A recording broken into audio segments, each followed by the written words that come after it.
sharing kisah-kisah tentang orang yang dibela sama Allah. Kisah-kisah orang yang dibela sama Allah. Pernah gak dibela sama Allah? Pernah gak dibela sama mantan? Pas lagi reunian jalan nih, ketemuan sama teman-teman, ada dia di situ. Terus ada yang iseng sama kita atau ada yang baper sama kita, dia belain. Lu nggak usah gitu, dia nggak seburuk yang lo sangka. Pernah nggak dibela sama seseorang yang kita pernah sayang? Yang ada ditikung ya. Ini yang ngebelain kita tuh bukan manusia. Dibelain sama orang tua pasti. Dibelain sama guru kadang. Tergantung kita kan ya, kalau kita baik ya dibelain. Dibelain sama teman, oke, itu karena emang satu komunitas, satu main, satu geng, oke lah. Tapi sekarang yang ngebelain kita, Allah, pemilik alam semesta.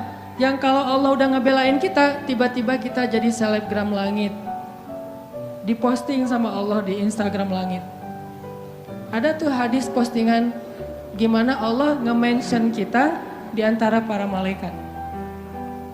Gimana cara Allah nge-mention? Allah kalau cinta kepada seorang hamba, maka Allah akan bilang kepada malaikat Jibril, Jibril, aku cinta sama Fulan bin Fulan. Pakai @-nya. Underscore. Bukan yang akun fake ya, yang beneran. Aku cinta kepada @Fulan underscore bin Fulan. Maka cintailah dia. Akhirnya Jibril langsung nge-like, langsung nge-follow orang itu. Setelah Jibril nge-follow, dia akan nge-repost. Nge-repost berita dari postingan Allah tadi kepada malaikat-malaikat lain. Dia repost, dia bikin grup di Instagramnya atau grup di WA-nya, broadcast. Apa broadcastnya? Malaikat-malaikat, Allah cinta kepada @Fulan underscore bin Fulan. Aku juga mencintainya, maka cintailah dia. Tiba-tiba semua malaikat nge-following dia. Followersnya nambahnya, statistiknya tuh naik drastis. Yang tadinya cuma 1.000-2.000 sekarang 1,3 juta. Cie. Baru juga segitu. Di follow sama para malaikat. Kalau yang nge-follownya manusia, biasa. Yang luar biasa, yang follow itu adalah istri. Jadi nggak usah banyak-banyak sampai 1,3 juta. Kalau nggak ada istri satu pun buat apa ya? Mending follower 1 istri. Instagram sepi, nggak ada postingan. Karena postingan semua rahasia. Ya. Kalau ada postingan yang masih bisa dipublish, berarti statusnya masih sendiri. Begitu berdua, semuanya di lock, nggak bisa masuk lagi karena sudah harus disensor. Nggak ngerti ya? Nikah dulu. Malaikat nge-following dia tuh, tiba-tiba jadi selebgram langit. Udah gitu malaikat juga semuanya pada nge-repost, masing-masing nge-repost kepada siapa? Kepada makhluk yang berada dalam tanggungan atau kerjaan malaikat. Malaikat di laut akan bilang kepada semua ikan, sesungguhnya Allah mencintai Fulan underscore bin Fulan. Jibril juga mencintainya, malaikat juga mencintainya, maka cintailah dia. Sehingga tiba-tiba seluruh hamba Allah Subhanahu wa Ta'ala kecuali jin ataupun syaitan, semuanya akan nge-follow dia dan mendoakan dia dengan doa-doa yang baik. Bahasa sosmednya semuanya bakalan nge-like. Ini orang yang dibela sama Allah. Nah, pengen gak teman-teman jadi orang yang dibela sama Allah? Dibela sama teman kan kita merasa bahagia banget ya. Oh ternyata dia bela gua gitu. Gimana yang ngebelanya? Allah. Ketika kita punya masalah sama seseorang, Allah yang akan ngedukung kita. Kata Allah, aku sama dia deh, gak sama kamu. Kita datang ke calon mertua. Kita bilang, Pak, Assalamualaikum, Waalaikumsalam. Saya pengen menyampaikan niat baik. Oh ya, ada apa dek? Saya pengen menyempurnakan agama. Gimana? Saya pengen nikah. Oh bagus itu dek. Dengan anak bapak. Nah itu kurang bagus dek.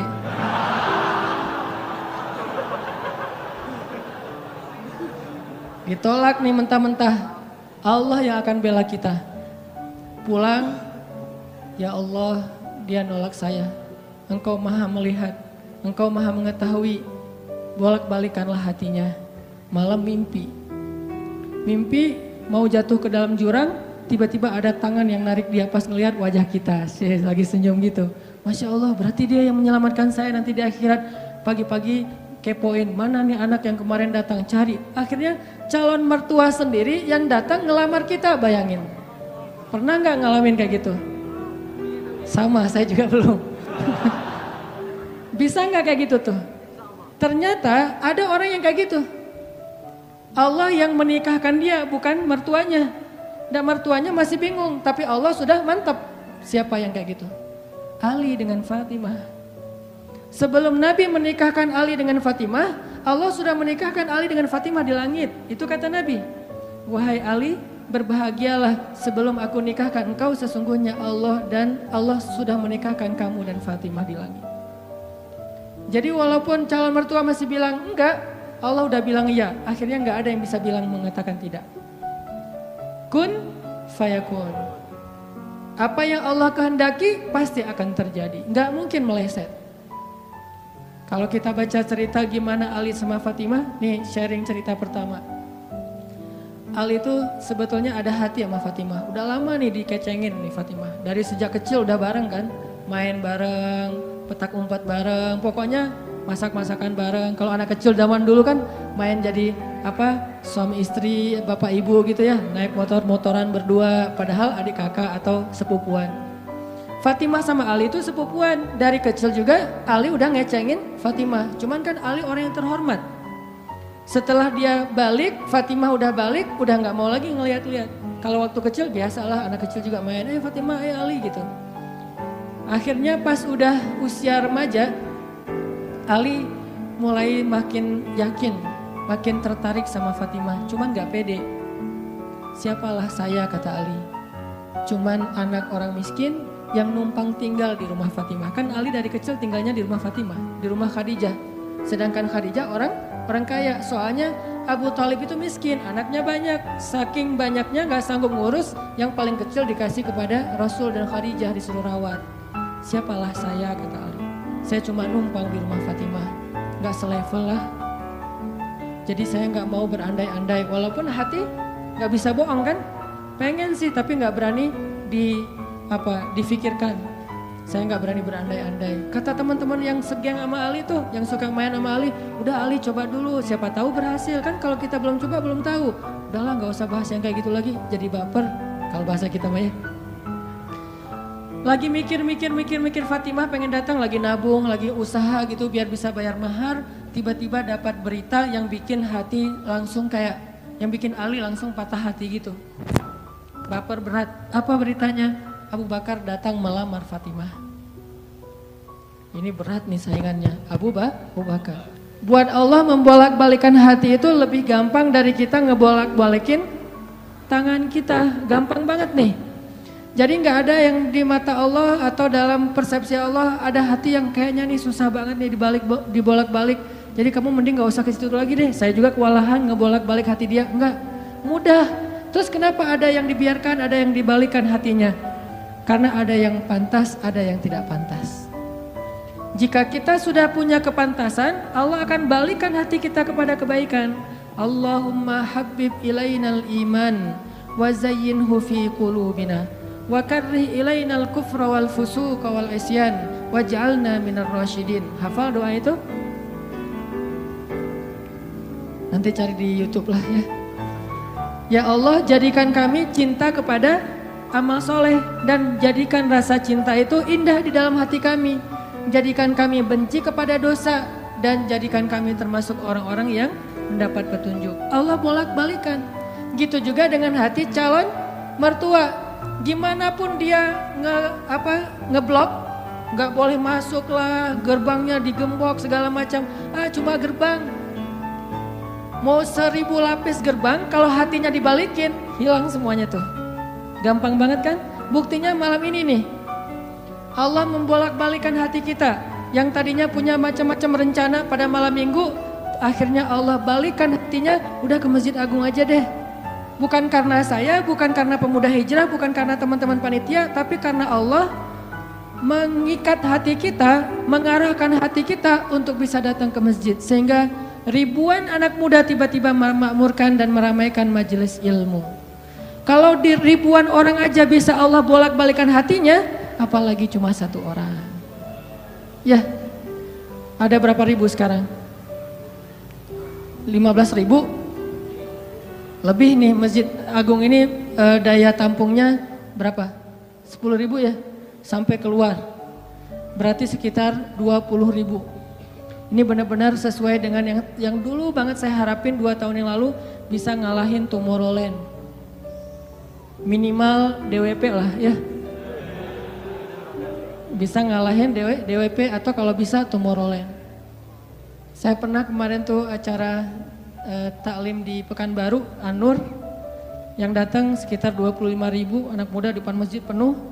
Malam yang sama ada acara juga di mall, tapi acaranya sepi, yang taklimnya ramai. Masya Allah. Habis itu baru ke mall. Tetap aja sama-sama ramai. Intinya teman-teman, mudah buat Allah. Sama kayak Allah membolak-balikan hati Nabi Muhammad, mertuanya Ali bin Abi Thalib. Padahal udah yang datang itu kurang keren apa coba? Abu Bakar. Secara fisik terkenal Abu Bakar itu orangnya putih, nggak terlalu gemuk, jadi badannya tuh bagus. Terus orangnya dermawan, akhlaknya paling mulia, dan nggak pernah syirik sejak zaman jahiliyah. Di antara sahabat Nabi yang nggak pernah melakukan dosa syirik sejak zaman jahiliyah, Ali dan Abu Bakar. Malah Abu Bakar tuh waktu kecil pernah diajak sama ayahnya untuk nyembah patung. Begitu ayahnya selesai ibadah nyembah patung pergi, itu patung diludahin sama Abu Bakar. Dilemparin kotoran sama Abu Bakar. Apa sih lo patung doang masa disembahin? Kalau lo bisa balas gua, coba lo balas, dilemparin. Ternyata nggak balas. Dari kecil juga Abu Bakar itu udah nggak pernah syirik. Orang yang sangat terjaga, hanif. Dan julukannya juga sama dengan julukan Nabi Ibrahim, Siddiq. Wadhkur fil kitab Ibrahim innahu kana siddiqan nabiyya. Ibrahim Siddiq, Abu Bakar Siddiq, sama nih. Bahkan Nabi sering membandingkan Abu Bakar sama Ibrahim. Engkau wahai Abu Bakar seperti Ibrahim. Engkau wahai Umar seperti Musa. Ya iyalah Umar ya. Musa kan gak sengaja Noel orang langsung meninggal kan ya. Melihat Bani Israel agak ramai gitu, lagi mau gelut sama orang Kipti. Karena Musa kasihan kepada Bani Israel yang lemah, akhirnya dia cuma ditakol dikit lah si orang Kipti ini teh. Cuma apaan sih lo, meninggal. Belum diginiin, baru gini doang coba. Jadi kalau dulu ada ultimate fight, kayaknya Musa tuh juara bertahan tuh. Nah kalau di zaman Nabi, orang kayak Musa, Umar. Jawara, Quraisy. Kalau ada yang macam-macam sama Umar, lo berani sama gua. Nih lo lihat nih. Nggak ada yang berani sama Umar. Kalau lo pengen istri lo jadi janda, anak lo jadi yatim, lo tunggu gua di belakang gedung itu. Gedung, bukit. Nggak ada gedung dulu teh. Nggak ada yang berani nungguin Umar. Lancar aja tuh hijrahnya. Artinya Abu Bakar tuh sering dibandingkan kayak Ibrahim. Terus dengan Nabi akrab banget tuh Abu Bakar. Jadi kayak soulmate-an berdua tuh. Belum dapat risalah Islam juga, Nabi itu kalau jalan sama Abu Bakar jalan yuk kemana, ngopi kalau bahasa kita teh, ngopi sama Abu Bakar berdua. Dari zaman sebelum Islam juga Nabi itu dalam tanda petik udah sering ngopinya sama Abu Bakar. Coba enak nggak nolak teman ngopi kita? Agak susah kan, dia ngajak kemana, nggak enak kan nolaknya, ya udah gua datang gitu. Ali ngerasa wah nih yang datang nih saingan berat nih. Pernah bersaing dengan orang kayak gini? Pernah, cuman sering kalah. Gak ada saingan juga masih ditolak ya, apalagi ada saingan. Nah itu mah saya banget, bukan teman-teman. Udah biasa ditolak, pada akhirnya diterima juga. Karena saya gak mau menyerah. Datang Abu Bakar, mau ngelamar Fatimah. Ali pas tahu berita itu, ya udahlah berarti pupus harapan. Hashtagnya berhenti aja. Udah gak bisa ngapa-ngapain. Tidak lama kemudian setelah Abu Bakar lama di rumah Nabi terus pulang, Ali merhatiin wajah Abu Bakar nih, wajah diterima atau wajah ditolak nih. Ternyata dapat kabar Abu Bakar ditolak sama Nabi. Yes, kata Ali.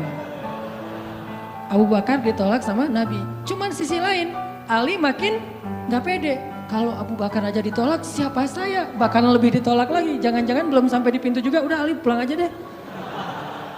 Abu Bakar aja ditolak. Yang kurang apa coba? Akhlak luar biasa, agama terbaik.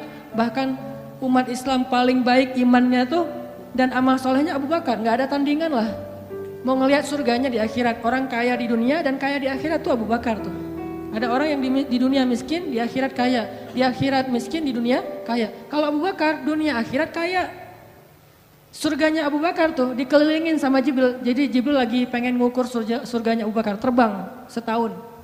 Udah setahun terbang, itu baru di pinggirnya surga Abu Bakar. Belum sampai ke tengah. Padahal Jibril itu kecepatannya lebih tinggi daripada kecepatan cahaya. Bayangin, udah setahun perjalanan cahaya baru di pinggir surganya Abu Bakar. Belum juga masuk, belum sampai ke alun-alunnya surga Abu Bakar. Baru juga perbatasan coba. Kurang apa Abu Bakar? Ditolak sama Nabi. Duh, makin gak pede kata Ali. Cuma gak pakai bukan orang Sunda soalnya. Gak lama kemudian datang lagi. Cowok keren, jawara Mekah, Umar datang. Assalamualaikum. Suaranya agak-agak gitulah. Walaupun susah nirunya, cempreng soalnya. Assalamualaikum, waalaikumsalam kata Nabi datang. Pas diintip sama Ali, tanya-tanya ke teman-temannya, ada berita apa nih trending topik. Ternyata trending topik di Twitter, Umar melamar Fatimah. Wah rame lagi viral di mana-mana. Makin, aduh saingannya berat-berat gini gak ada yang di bawah saya gitu yang datang, biar saya agak-agak pede gitu. Ternyata Umar pulang juga ditolak lagi sama Nabi. Ali yes tapi tuh gimana ya kalau Umar aja ditolak yang paling kuat bisa menjaga Fatimah banget kan. Kalau ada apa-apa Fatimah tenang aja ada gua. Naik motor berdua sama Umar gitu kan zaman kita mah ya. Sengaja gak bawa jas hujan. Kalau udah hujan buka baju kasih ke ceweknya. Gak pakai baju memotoran. Cowok banget lah itu mah ya. Pulang-pulang sampai ke rumah minum antangin. Umar tuh jawaranya, Nabi kan pasti tenang banget ngasih anak ke orang kayak Umar. Keluar dia singa, di dalam dia kucing Anggora. Maksudnya apa? Dia tuh gak pernah kasar sama istrinya, walaupun dia keras kepada musuhnya. Kalau dimarahin istrinya, diem aja. Udah selesai dimarahin, udah mah, udah. Ya udah pergi, nyari teman. Mau curhat habis dimarahin istri, pergi ke rumah Nabi. Pas di depan rumah Nabi kedengaran dari dalam, Nabi juga lagi dimarahin istrinya. Nabi juga diam aja. Ini teladan orang-orang soleh. Jadi yang keren tuh bukan yang gampang marahin istri, tapi yang gampang dimarahin istri. Setuju yang di atas? Cowok keren itu bukan yang gampang marahin istri, tapi yang gampang dimarahin istri. Pah, ya mah. Di dalam rumah tuh, ya mah. Di luar, apa lo? Tuh cowok keren tuh. Pas Nabi keluar, ada Umar. Ya Rasulullah, Umar gak mau ngebahas, gak mau komen lah. Daripada komentar di blog kan. Diam aja deh gitu. Udah selesai jalan sama Umar. Umar nanya, ya Rasul saya tadi habis dimarahin istri. Mau ngajak Rasul ngopi, curhat. Nabi juga lagi dimarahin. Kata Nabi, bagaimanapun dialah yang mengurus rumah. Dia yang mengurus aku, keluargaku. Nabi nyebutin kebaikan-kebaikan istri. Gak mau nyebutin, dasar emang perempuan emang kayak gitu ya. Saya tuh Nabi loh, masa Nabi dimarahin, kamu paham gak sih perasaan aku? Gitu. Enggak, Nabi gak ngomong kayak gitu. Nabi cuma membicarakan kebaikan istrinya. Umar yang datang ditolak. Akhirnya Ali udahlah, mau kayak gini mah kayaknya udah gak mungkin deh. Abu Bakar ditolak, Umar ditolak, berarti ada standar di atas mereka berdua. Yang kaya raya ditolak, yang paling eksis berpengaruh, jawara ditolak. Nah saya gak punya dua-duanya. Masih kecil soalnya, nanti kalau dia udah dewasa, Ali emang jawara juga tuh. Malah gladiatornya Nabi kan. Ketika orang gak berani menantang seorang musuh, Ali yang berani. Saya Rasulullah, Ali itu. Akhirnya Ali diam-diam aja, udah gak mau ngebahas lagi tentang Fatimah. Udah aja tutup bab tentang Fatimah. Sekarang yang lain aja deh. Tapi teman-temannya ngegojlokin terus. Ali. Kalau bahasa kita jomblo gitu. Dibully terus. Ustadz posting bully. Teman ngomong gak bully. Pokoknya bully nasional aja. Karena dibully-bully terus, akhirnya Ali Memberanikan diri, ya udah datang deh bertamu. Pokoknya malam ini diterima, ditolak, walaupun kemungkinan besar ditolak, saya harus datang dulu nih sama Nabi. Beraniin diri, gak usah majang mikir, datang. Assalamualaikum, waalaikumsalam. Ali masuk. Nabi kan senang banget sama Ali ya, kesayangan Nabi banget lah pokoknya Ali itu. Duduk, ada apa Ali? Enggak, cuma pengen silaturahim. Gak ngomong apa-apa coba.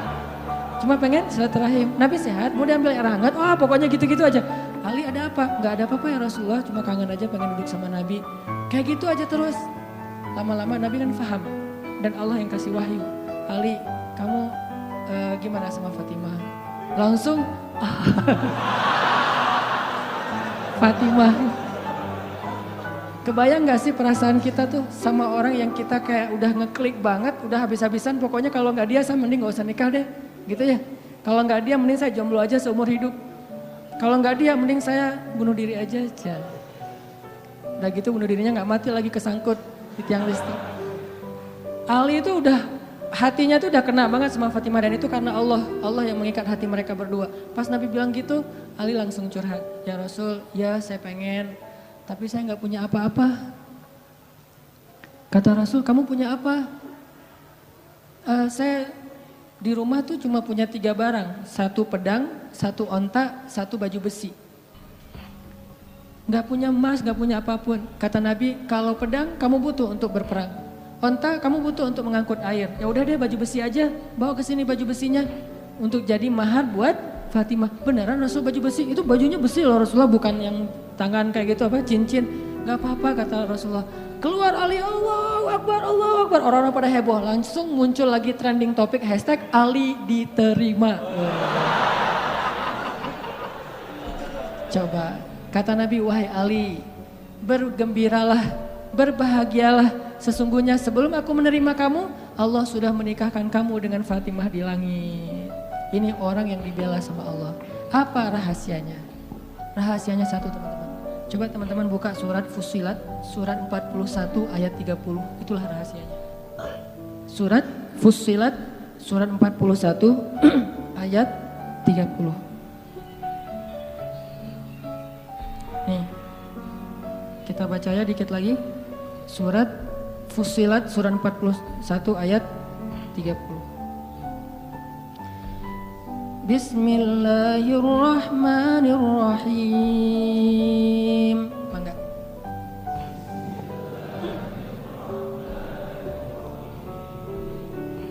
Innal ladzina qalu rabbuna Allahu tsumma istaqamu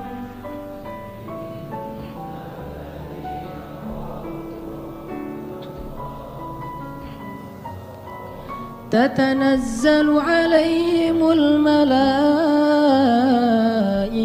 ألا تخافوا ولا تحزنوا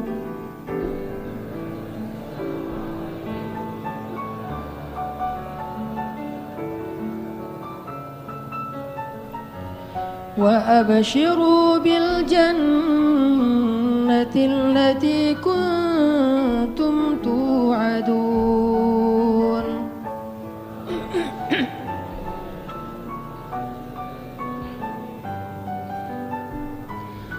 نحن أولياؤكم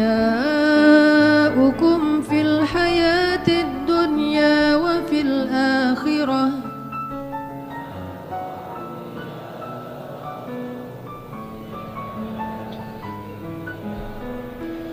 ولكم فيها ما تشتهي أنفسكم ولكم فيها ما تدعون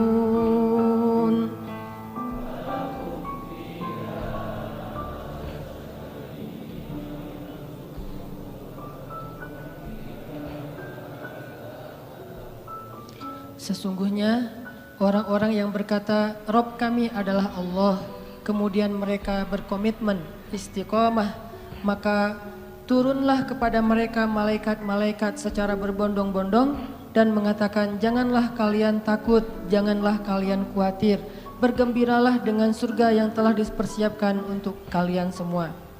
Kami adalah pelindung-pelindung bagi kalian dalam kehidupan dunia dan dalam kehidupan akhirat. Di sana, di dalam surga, ada hal-hal yang kalian sukai, dan di sana juga ada apapun yang kalian minta. Ini rahasianya. Istiqomah. Arti istiqomah, 1 komitmen, 2 konsisten. Sehingga kata Allah, tatanazzalu alaihimul malaikah. Sebagaimana Jibril turun untuk ngebelain Hafsah. Tatanazzalu alaihimul malaikah. Sebagaimana Jibril turun membawa wahyu untuk Aisyah. 2 kali, 1 ayat tayamum, 2 ayat untuk membela fitnah terhadap Aisyah. Tatanazzalu alaihimul malaikah. Nahnu awliyaukum. Kami yang akan ngebelain kalian, yang akan ngelindungin kalian. Siapa kami? Allah Subhanahu wa taala yang kemudian menyuruh para malaikat untuk ikut serta membela dan melindungi orang-orang yang Allah bela. Siapa mereka? Orang yang istiqomah. Makanya terus saja on the track, jangan sampai kita melenceng. Kalau terlanjur melenceng, langsung balik lagi. Melenceng langsung balik lagi, cara baliknya dengan taubah dan istighfar, hijrah.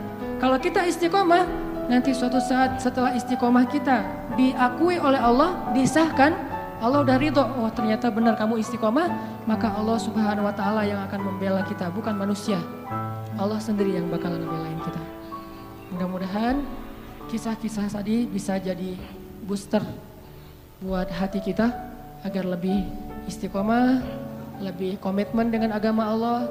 Jangan kecewain Allah, maka Allah gak bakalan ngecewain kita. Jangan tinggalkan Allah, maka Allah gak bakalan ninggalin kita.